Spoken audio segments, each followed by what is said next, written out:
broadcasting. Blog Talk USA. Are you tired of waiting for change? 1012, and it gives me 1,250 feet. Texas. Announced the arrival of their flight from Los Angeles and Chicago.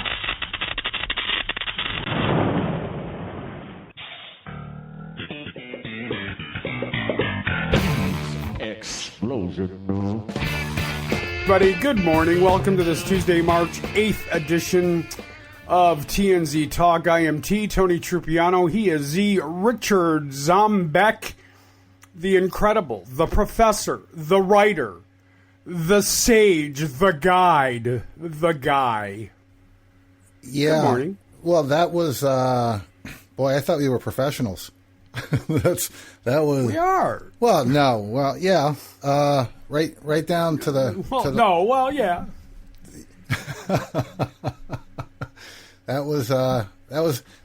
We're going to have to use that intro for a promo.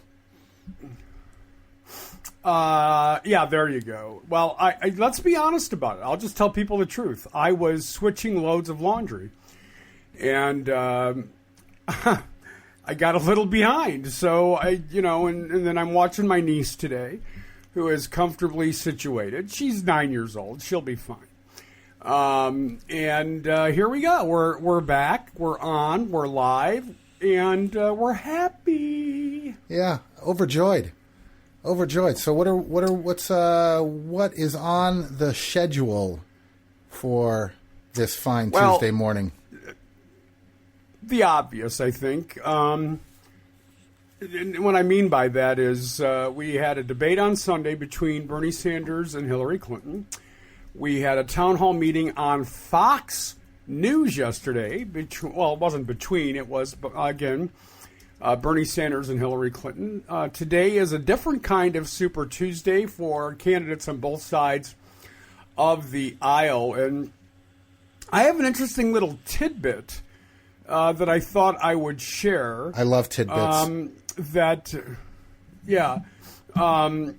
About the House. Is it possible that the Dems, now with the disarray in the House, could be taken back by Democrats? So we'll talk about that a little bit as well. Well, and since you mentioned that, that's a huge fear on the side of the Republican establishment, and basically going down the road of if a Democrat gets into the White House, if the Republicans continue to implode, the Democrats will win the White House. They'll get the House, the Supreme Court, and what do they say? We could have a generation that would affect a generation. And I'm listening to that. I'm going, oh my God, wouldn't that be great? It could affect really. Changes that could affect a generation, and good changes at that. So it's it's looking. I mean, they're really scared, and this is Republican establishment that's scared about the possibility, and not in a panicky, like contrived, over the top way.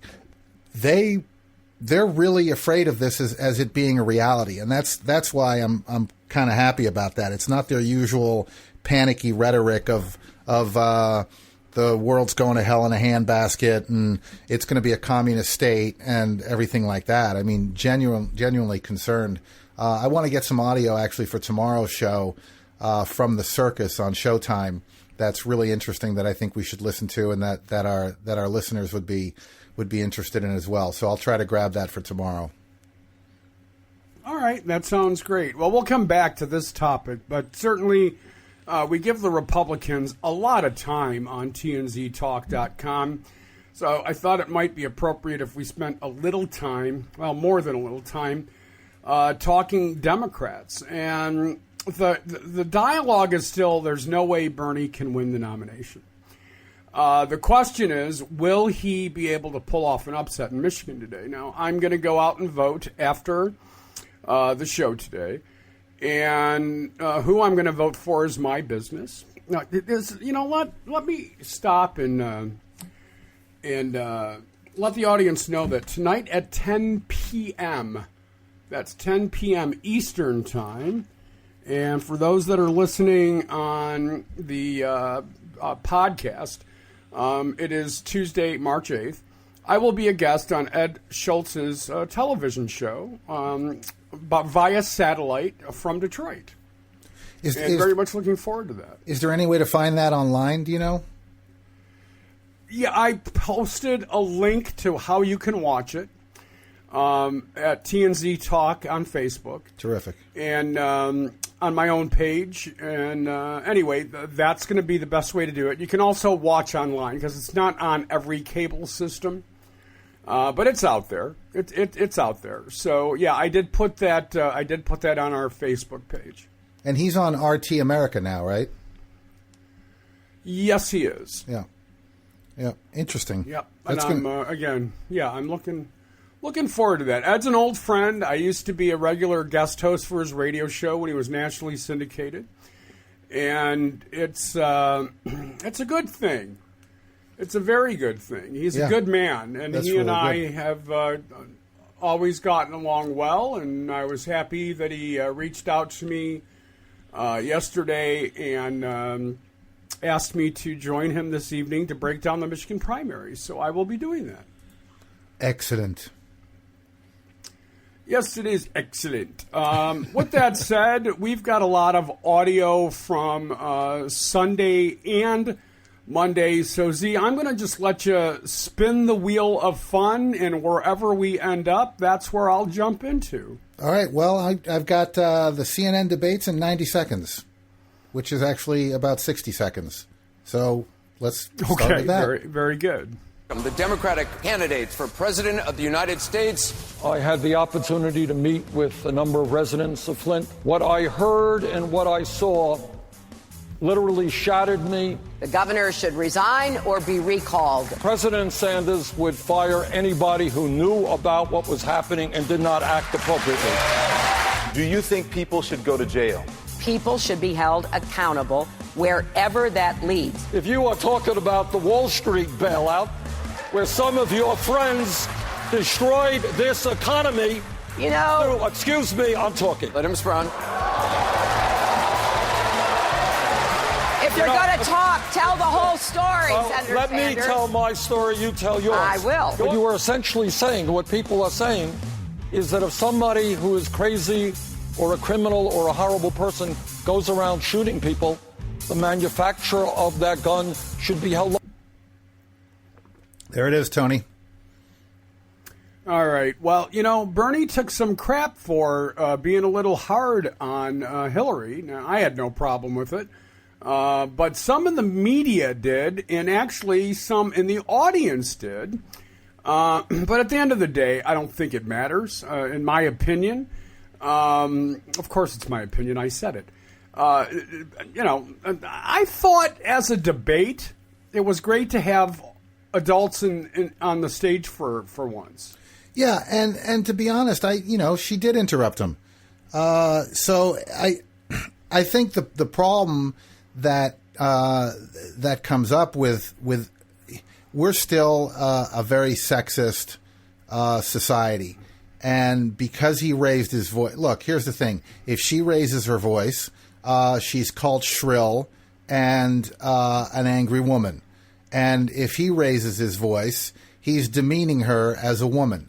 And this is where, this kind of rhetoric and this kind of conversation really, it's starting to not make sense, right? We can't have an argument. We can't have a civil discourse. We can't disagree because one guy is seen as an angry old man and the other one is seen as,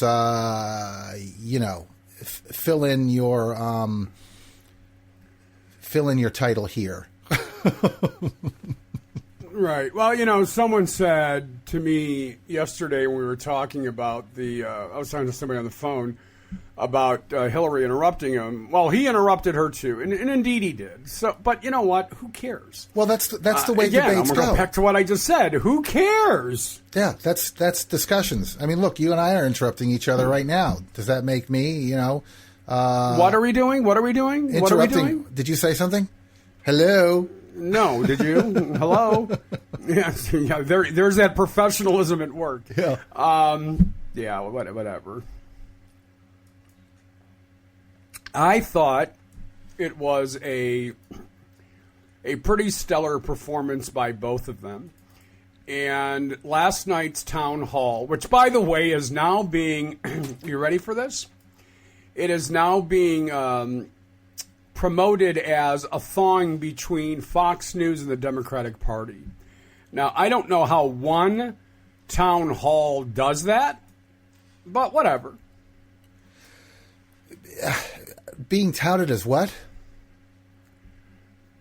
A thawing between Fox News and the Democratic Party.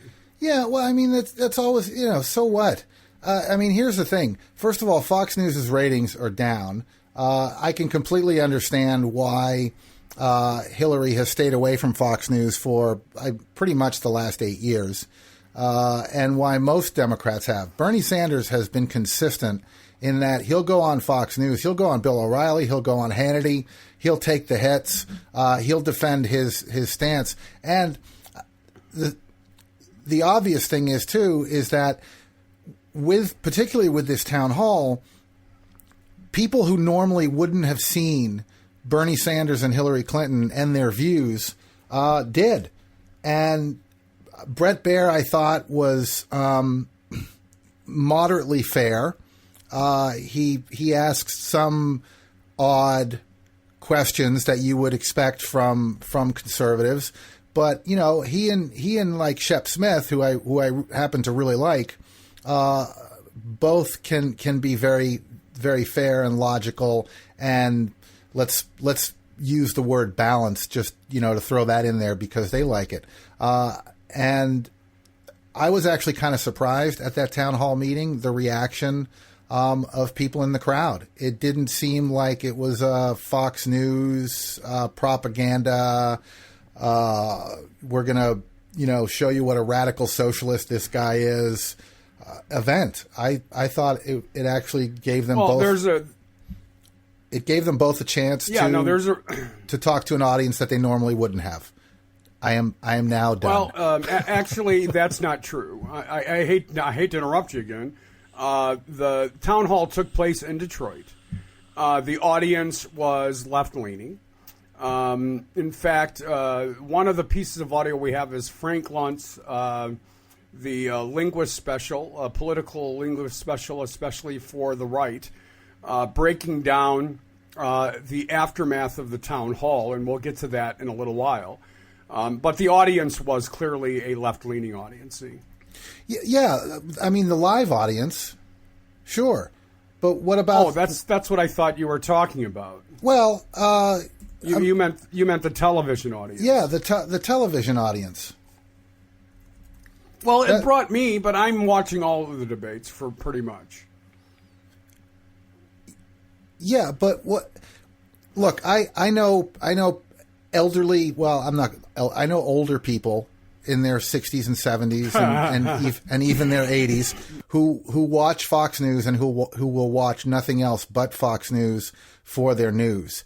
And if they were watching yesterday at 6 p.m. Eastern, they got to see Bernie Sanders.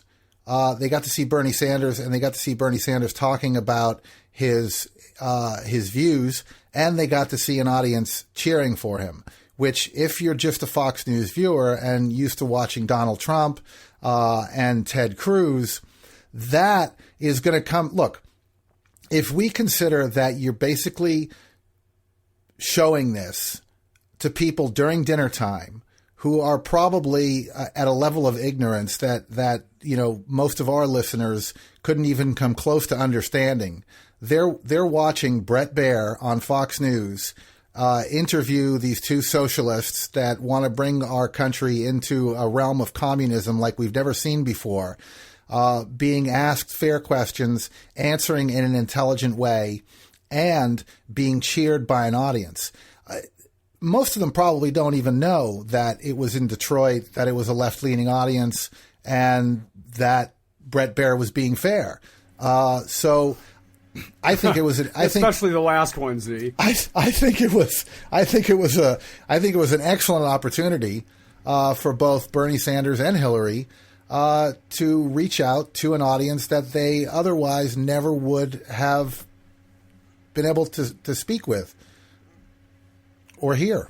Yeah, let me remind let me remind our audience that originally Hillary Clinton refused to appear at the town hall and suddenly found religion and joined Bernie Sanders. Now, it would have been fascinating had it had just been Bernie, but it didn't work out that way, and that's okay. I mean, I'm not complaining because she did see the light, and she did. She did show up for the debate, or I'm sorry, the town hall, which just made sense to me. Agreed. Okay. I hate it when that happens. I know you do.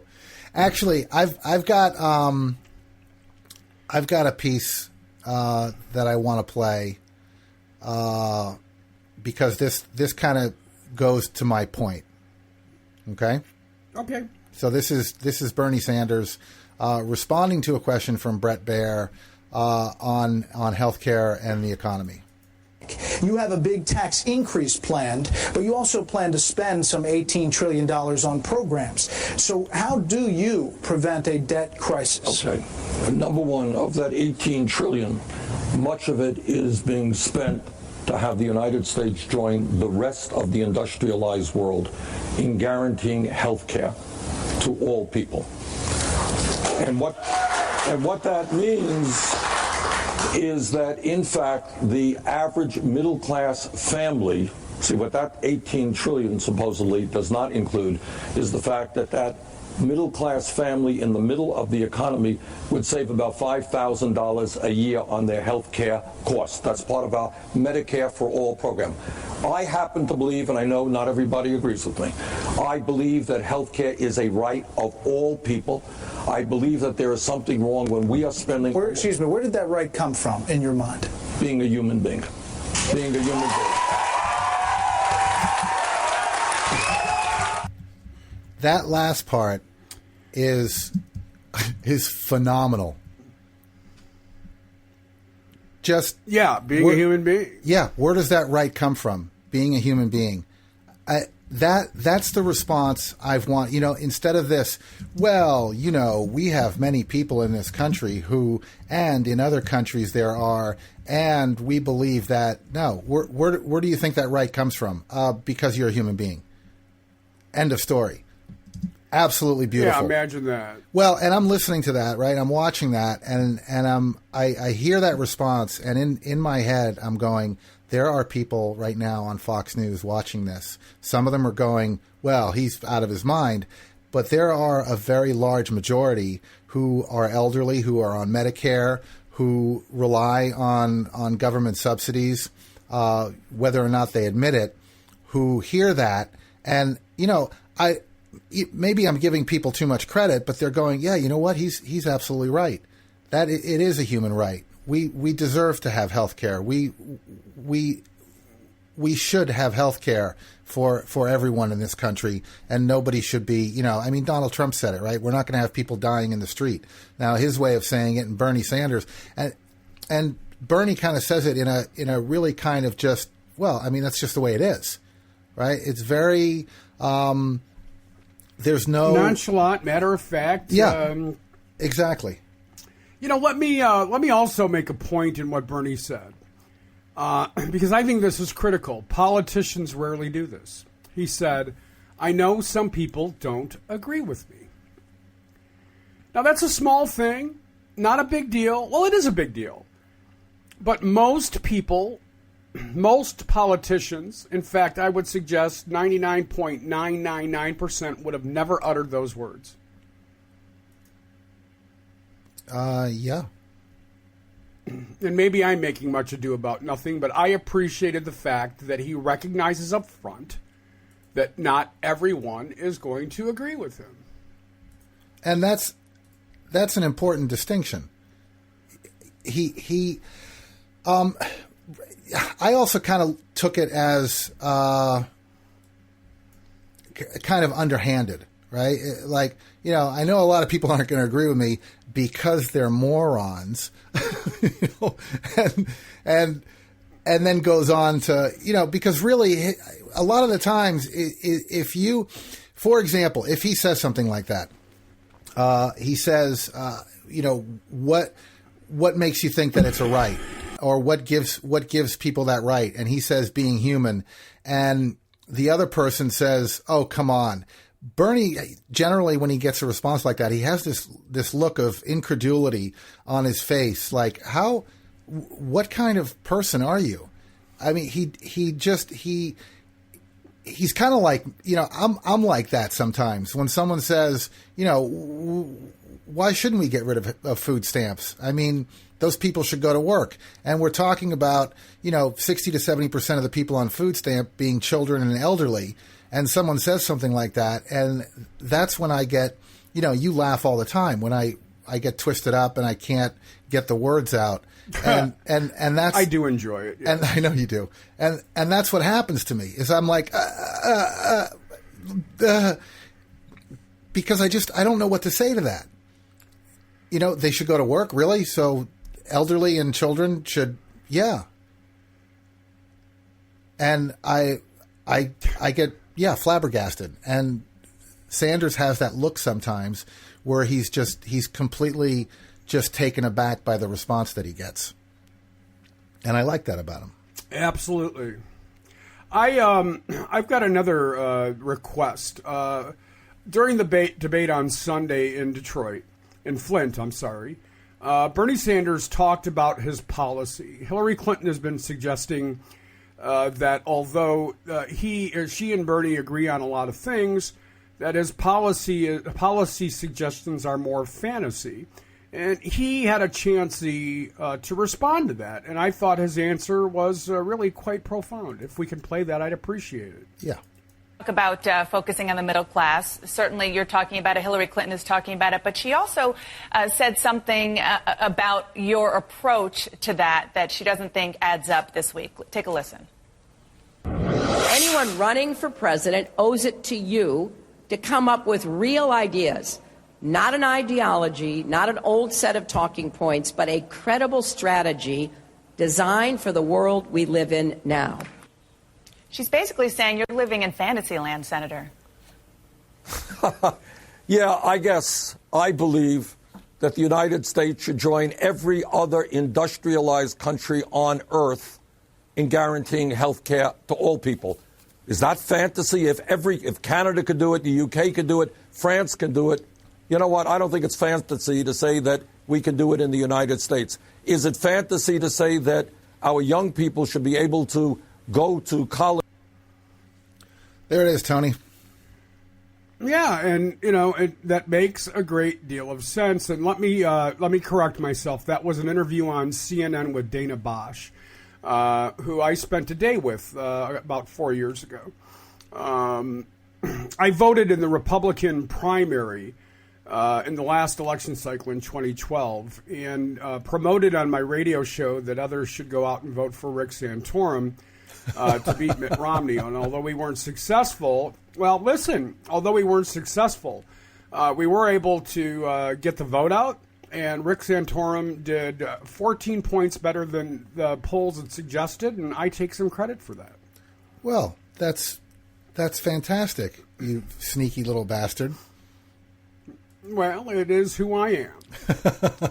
It is who I am. I am what I am. Well, anyway, going back to, and I guess we should play some Hillary audio since it's all been Bernie to this point.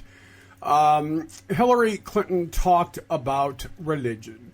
And religion's become an important issue. And as we know, and there's a lot of stuff out today how the evangelicals are killing democracy, by the way. A lot of op-eds out there on that. But Hillary did talk about religion, and let's listen to what she had to say, Z. Secretary Clinton, during our church services, we pray for the President of the United States. We pray for the armed forces. We pray for all civil authorities 3 times during our liturgy. And we give thanks to them. We pray for our loved ones. We pray for our enemies. To whom and for whom do you pray? Well, I have been several times in your services and have joined in those prayers, and have also been privileged to lead them in some settings. I pray very specifically for people whom I know by name, people who either have gone through or are experiencing difficult times, illness, divorce, death, disappointment, all of the life experiences that confront most of us. I pray for the will of God to be known so that we can know it and, to the best of our limited ability, try to follow it and fulfill it. I have said many times that, I am a praying person, and if I hadn't been, during the time I was in the White House, I would have become one, because it's very hard to imagine living under that kind of pressure without being able to fall back on prayer and on my faith. So I do pray for people in authority. I try to think about what they're going through, even when I disagree with them, trying to find some common ground, some common understanding that perhaps can make me more empathetic. I don't always succeed, I will tell you that. So I pray on a pretty regular basis during the day, because I need that strength and I need that support, and especially when you are in the position that I'm in and that Senator Sanders is in, where you are asking people to vote for you, to give you the most important job, not only in our country, but I would argue in the world. I think humility is one of the most important attributes that you bring to both that seeking and then, if you're fortunate enough, to that holding of office. And that's what I will try to do. Thank you, Secretary. It's time for close. I'm going to let you start, Tony. I thought it was a terrific answer. And Hillary and I pray in very similar ways. I'll say that much. And you and I really don't talk much about our spirituality, although I am very spiritual. You know that after a certain crisis I went through, that I relied on God and prayer and you and a few others to get me through it. I liked the answer. I have a feeling you're going to be critical. Well, I've got a couple issues on this. I thought you might. Well, I mean, look, I liked her answer too. One issue that I have is that they're given 2 minutes to respond, and that clip that we just listened to was just about 10 seconds under 3 minutes. So there was no bell going off. There was no, you've had enough time. There was no, Also, I find it oddly coincidental that the woman in the audience from Flint, Michigan, just happened to be from a church that Hillary Clinton had been to. And my biggest issue with this is, why the hell are we even talking about religion in a political debate? Why is that even allowed? So because of what the Republicans have done. Yeah, well, so what? The Republicans shouldn't be doing it either. I mean, they shouldn't be doing it, but they are. This goes against everything about this country, religious liberties. So what? So and Hillary's campaign has been kind of on a low level, sneaking in that Bernie's a Jew. I mean... Oh, come on. Yeah, it's been coming up. Oh, come on. It's been coming up. Where the hell do you get that? I have not even heard anything that suggests that out of Hillary Clinton's mouth. Well, I'm going to do some research, and I'll find it for you. You go ahead. Well, you know what? Bernie actually... And it won't be from Bernie Breitbart. Actually... Well, thank you. I appreciate that. Ding dong, another witch is dead. With that said, Bernie addressed during the debate at the Fox in Flint, U of M Flint on Sunday night, being Jewish, and we've got some audio from that, and I think it's important that we play it because people need to hear what he has to say. I agree. I am very proud let's do it. to be Jewish, and being Jewish is so much of what I am. Look, my father's family was wiped out by Hitler in the Holocaust. I know about what crazy and radical and extremist politics mean. I learned that lesson as a tiny, tiny child when my mother would take me shopping and we would see people working in stores who had numbers on their arms because they were in Hitler's concentration camp. I am very proud of being Jewish, and that is an essential part of who I am as a human being. I believe morally and ethically, we do not have a right to turn our backs on children in Flint, Michigan who are being poisoned or veterans who are sleeping out on the street. And what I believe as the father of 7 beautiful... Okay, so I'm just going to ask a question, all right? Because that question was posed to him in a way that was like, look, you're a Jew, but you don't really bring that up a lot, and why is that? And why don't you talk more about your faith? And it was kind of like, is it because you're a Jew? I mean, I don't think these questions have any relevance or place in. Well, again, I'm going to disagree with you. I see, not for nothing, but Bernie does often deflect his Jewish heritage. We have played audio where he talks about spirituality and faith, and he doesn't mention being Jewish often. And so I don't think it's an unfair question. I always like his answers. Always. I've never disagreed with anything the man has said. Don't disagree with the piece of audio we just played. But he often does ignore the fact that he has a Jewish heritage. Well, no, he doesn't. He's yes, he does. Wait, let me finish, and I'm going to split hairs. Is he doesn't deny or shy away from the fact he's proud of his Jewish heritage. What I'll agree with you on that he does shy away from is his Jewish religion.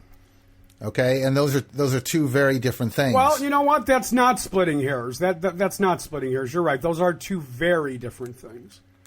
And he doesn't really talk about his religious convictions. He talks about his heritage. The way the Jews have been treated, have been treated, the stuff that he learned from his Jewish heritage, and maybe he's not a practicing Jew, and so what? Well, I'm okay with that too. Listen, I have a lot of Jewish friends in my life, a lot of Jewish acquaintances in my life, who don't go to temple, who cherry pick their religion, if you will, just like the Catholics in my life do, and the Methodists and the Presbyterians and everybody else. So I'm not just picking on my Jewish acquaintances. I assure you, a lot of people cherry pick their religion. Wouldn't you agree? No. He's being facetious, folks. I'm okay, again, with all of the answers Bernie gives, and I buy into what you said. There's a difference. There's a huge difference between the two. Just for the sake of time, because I do want to talk about today's elections and get to the Republicans for just a little bit. But in last night's town hall that was in Detroit on Fox News, there was a debate between Hillary Clinton and Bernie Sanders over the auto bailout. Now, in social media, when Bernie gets a chance to respond, we'll get to that audio in a bit as well. But on social media, they brought up the old John Kerry line. He voted for it before he voted against it. Well, you and I had this conversation yesterday, didn't we? Yes, we did. And what I said was John Kerry changed his position after he had all the information. Guess what? Bernie Sanders did the same thing. But let's start with Hillary and Bernie battling over the auto bailout, and then we'll get to Bernie Sanders' response on the bailout. I believe that health care is a right of all people. I believe that there is something wrong when we are spending... Where did that right come from in your mind? Being a human being. Being a human being. One of the differences between Secretary Clinton and myself is I voted against the war in Iraq. She voted for the war in Iraq.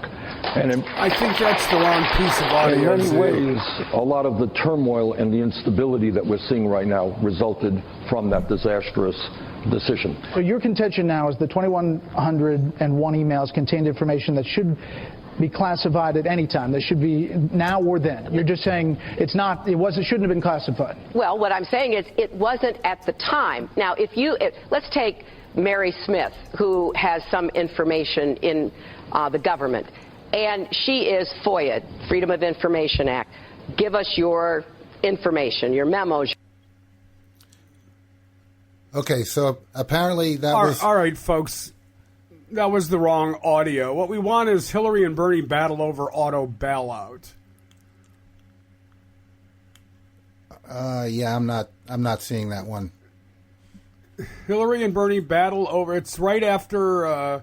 again, going back to our professionalism today, Fox, TH, Hillary, I consider Bernie an ally.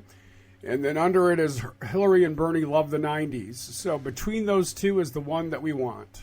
Yeah, and I don't have that one, Tony. All right. Well, I don't know why, but anyway, how about Sanders? Here we go. I've got it. All right. Here we go. To get this money released, I went with. No, that was one of the ones that didn't work out. That was a clip that I had that was shortened for some reason. All right. Well, then I'll just quickly explain it. There were two pieces of legislation. One was a standalone, which would have bailed out the autos, which Bernie supported. The one that ended up making it to the floor of the Senate not only bailed out the autos, but bailed out the banks. Bernie Sanders on the Fox town hall responded to that. And I think you've got that one queued up and ready to go, right? I do. Let's keep our fingers crossed. You also seemed in the debate taken aback a bit by Secretary Clinton's attack on the auto bailout loan. There was fact checks done on this today, and they sided with you on those votes. Is this part of the problem running for president from the U.S. Senate, trying to explain cloture votes and complex... That's a very good point, Brent. As you know, votes are complicated, and sometimes within large pieces of legislation are good things, bad things. In this case, there was one vote to support the automotive industry. And I believe, of course I knew at the time, that if that industry went down, millions of jobs, not only in Michigan and Ohio, but all over this country would be impacted. Of course I voted in the one Senate vote that I had the opportunity to vote to support the automobile industry. What I did not vote for was the bailout of Wall Street. And that is essentially what Senator Clinton was talking about. She did vote for that. What I proposed, and I lost by what they call a voice vote, is to ask the wealthiest people in this country to pay a surtax. They were the people, by and large, who benefited from the illegal behavior of Wall Street. And I thought that rather than have the middle class and working families of this country bail out Wall Street, I wanted the 1% to bail out Wall Street. Yeah, so that's... Well, yeah, again, a completely fair and reasonable answer. Right, and I think what happens a lot, and we see this a lot, it's happening and has happened with Ted Cruz. is this can work in one of two ways, right? Is you have these bills, then they attach things to them, and there's hideous stuff attached to it. So the main bill doesn't go through because of those hideous attachments. And then 3 or 4 years down the road, the opponent of the person who voted against that hideous attachment attacks them for voting against the good bill. And Ted Cruz did this with immigration. He presented a bill and then voted against it. Right, and then he can say, "Well, look, I put forward this great bill, but Congress didn't want to vote for it, and he was one of the ones who voted against it." So that now he can say, "I voted against that horrible bill," and this is the kind of crap and underhanded shenanigans that goes on constantly. It's all strategy. It's all posturing. It's all plotting and planning for the next career move. And if I have this bill here, and if I put this, I mean, I can't remember what bill it was that was up for a vote, but there was some attachment to it that basically allowed for human trafficking. And, a bunch of Democrats voted against it. And then they go, oh, well, you're against, so apparently you're against whatever it was, veterans or health care or food stamps. See, the Democrats are just as bad, those evil Democrats. And then you've got a bunch of Democrats who are really bad at explaining stuff because they give too much credit to the intelligence of the American people and say, well, but wait a minute, there was an attachment. What's that? I've never heard of such a thing. The main bill was this, and you voted against it. Therefore, people shouldn't vote for you. And this is the kind This is the kind of stuff that goes on all the time. And what I liked about that clip that we played, the second one that we actually did play, was that Bernie kind of explained it in a way that people could understand. I voted for this. This was attached to that. I want to play the viewers react to the town hall by Frank Luntz before we move on to talking about today's elections and the Republican side of the ticket.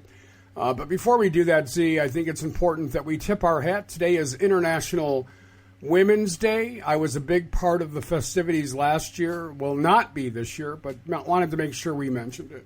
Yeah, absolutely. I was thinking about the same thing. Actually, Google on their little Google cartoon has a little their little drawing, their little graphic, and then there's a button to play a video on Google that is celebrating International Women's Day today. So there's that. Absolutely. Yeah, I don't know why they don't dedicate a whole month to it. I would agree, but we'll take the day, that's for sure. All right, let's play that audio from the viewers reacting to the town hall. Luntz is in Detroit with reaction from his focus group of Democratic voters. Frank? Megan, tonight's town hall was significant. A lot of issues, a lot of substance, a lot of interaction between the Democratic candidates and the voters themselves. So let's talk to Michigan voters, Michigan Democrats. Who's going to be the next president of the United States? Bernie! Okay, I heard one person say Trump, but anybody but Trump. Who won tonight's town hall? Hillary! Why Hillary? Because she's good.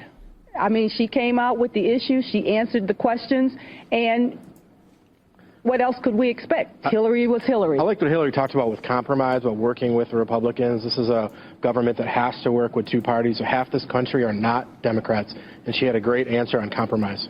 Her numbers added up. Her numbers added up. When Bernie was asked about the debt, $18 trillion for his plan. There it is, Tony. All right, I thought it was a little longer than that.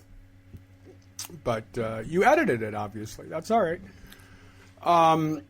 They went on and on and on, but it was all interesting reaction. And I think Bernie got the lion's share of the positive. Would you agree with me? In the reaction, I think what I liked in there was the reaction from one guy in the crowd who acknowledged that there were Republicans in this country, which you don't hear from Republican voters, right?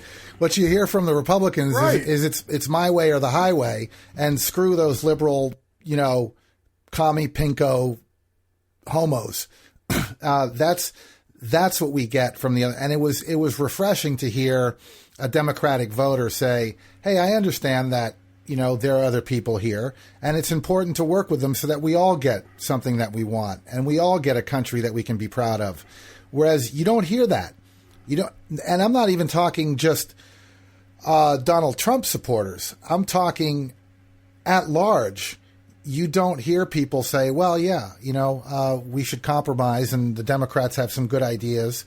It's the complete opposite. It's no, nothing, and we shouldn't compromise, and you're a loser if you compromise, and you're weak if you compromise. I mean, that's what they actually believe. They look, and Congress is like that too. They're looked at as weak if they compromise. I mean, look at what's happening with the Republican nominees.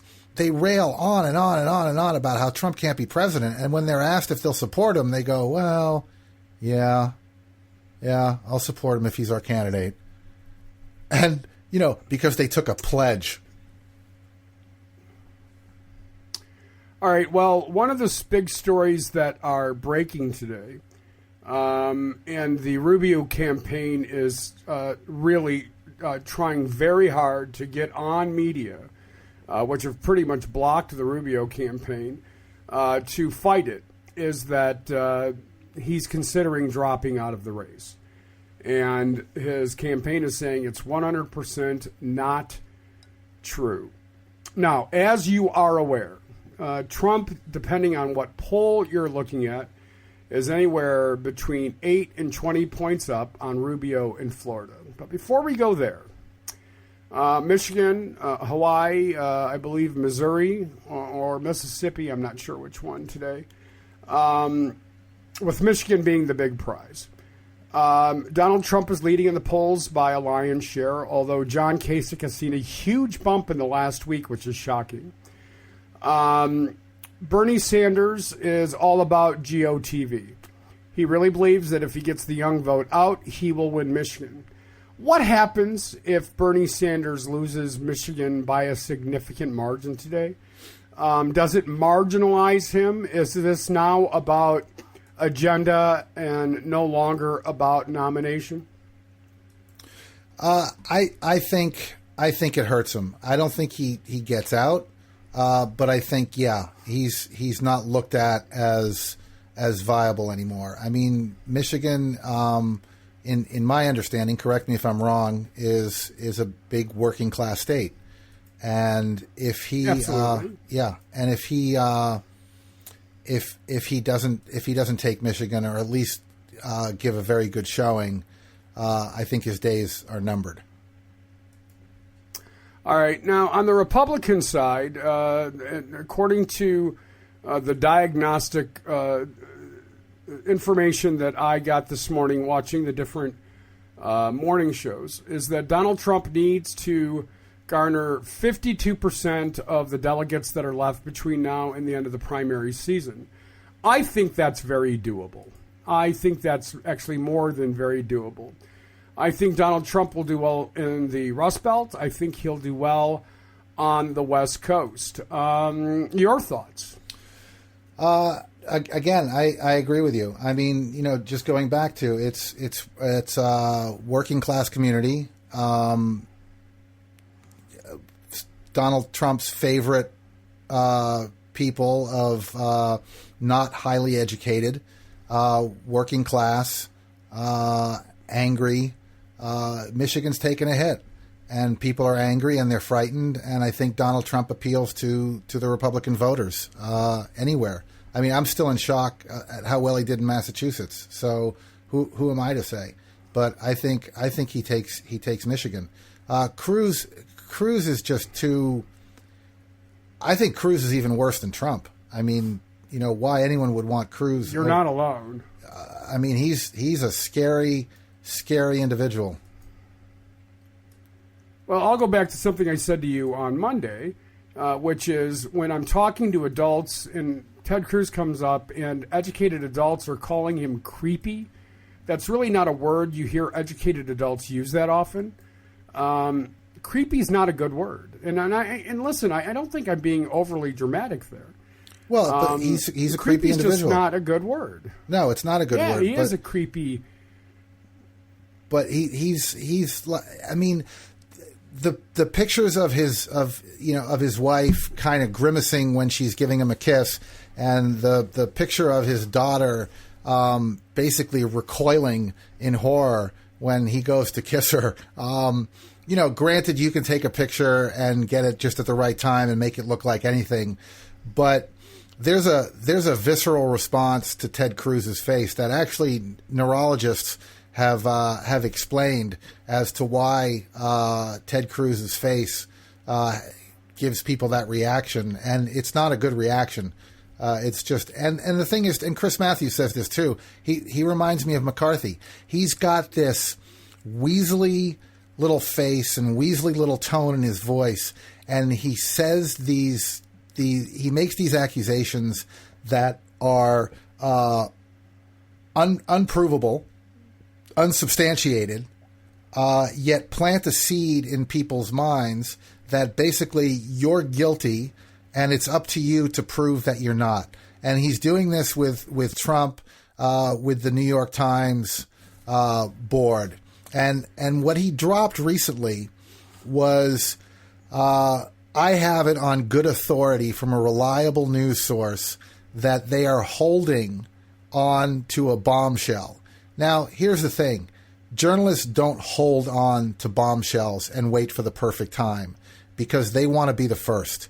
No news source worth anything is going to hold on to a valuable piece of information that could show something about a candidate. So that alone tells me that he's lying. But the fact that he does things like that just lends and adds to his aura of creepiness.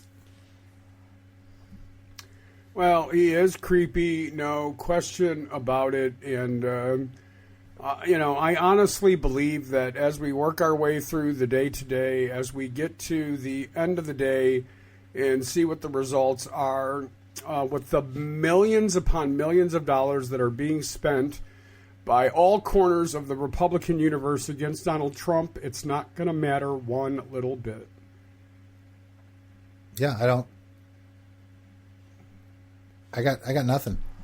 I have no reaction to that. Yeah, well, I don't. Yeah. So yeah, but by the way, thanks for that message in the middle of the show. Appreciate that. I'm just teasing. So here we are, about 5 minutes left. We have really broken down, I think, quite eloquently what happened on Sunday and Monday with the Democrats. Taking a realistic look at the Republicans and their odds for the day. Marco Rubio will stay around until March 15th. You can bet your bottom dollar on that. He's not going anywhere until Florida is over. Lots of op-eds today, again, anti-Donald Trump. And this continues, even with the fascism, as we explored the Hitler aspect yesterday. And there are two Hitlers that there are to talk about, right? The early one and the later one. And Donald Trump certainly is emulating the earlier Hitler in some ways. I'm not calling him Adolf Hitler. It's not what I do. I don't believe in that. Well, and I don't know if you saw Morning Joe today when they were talking about that picture with everyone with their arms up. Right. I found that to be an interesting conversation because to a certain degree, I agree with Joe Scarborough on that. And I think his name eludes me right now, the writer from the Washington Post. I think he was reaching a bit. I mean, I find that basically what Joe Scarborough was saying was that it's an easy picture for the media to run away with, and they did. And I think he's right. Just that if you were using just that picture alone, it's an unfair characterization. But if you listen to the rhetoric and the speeches that Donald Trump is giving, and how his crowd is reacting, and put it in conjunction with that image, then yes, we are talking about the potential rise of a fascist that is very similar to the 1929, early 1930s rise of Adolf Hitler. But to go simply on that image and say, look, they're all Nazis. Mike Barnacle, who I basically really have no respect for, but I did like his comment, is you could take a picture of the backs of people pledging their allegiance to the United States and taking the oath of citizenship, and you could say the same thing. And I get that argument. But when you put it in context of the things that he's saying and the way that he's saying them and the reaction that he's getting to them, it does make for a very scary potential rise to power. Well, and let's also be mindful that once again, Donald Trump was on Morning Joe, and they did ask him about it. He said it was ridiculous. And Mika Brzezinski actually apologized for asking the question and then qualified it by saying, but we had to. Let's kiss Donald's ass just a little bit more.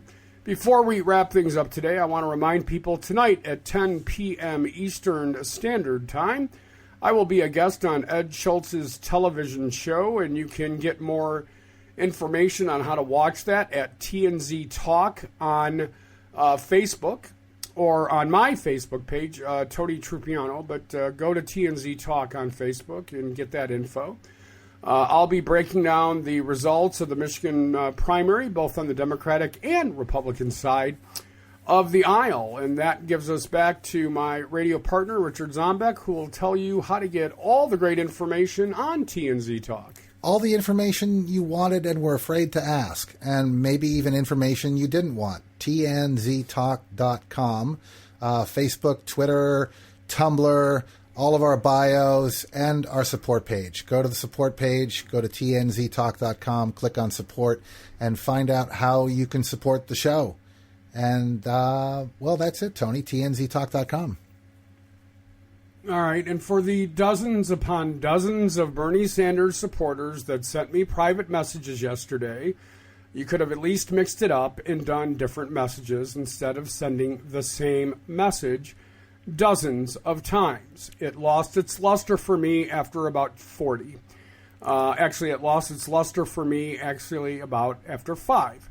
I know who I'm going to vote for, and I'm not going to reveal that on air, but that didn't help. I'll tell you that much. See, I got inundated, and it drove me nuts.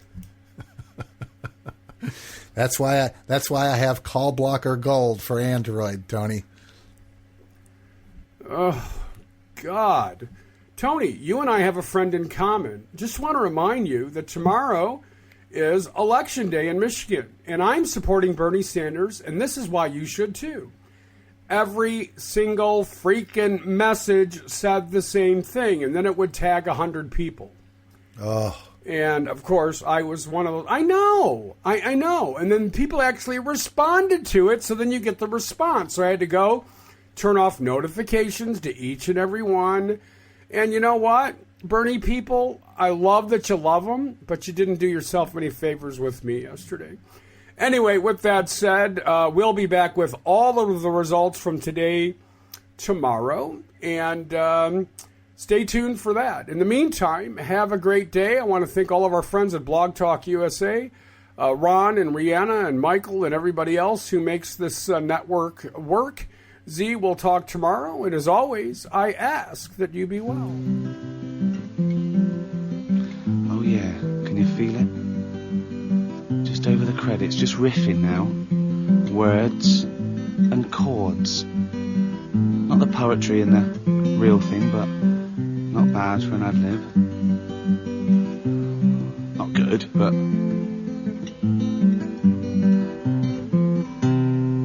and it's not long enough, so just do a little bit more, and that's nearly done. That's the final credit there. That's the end.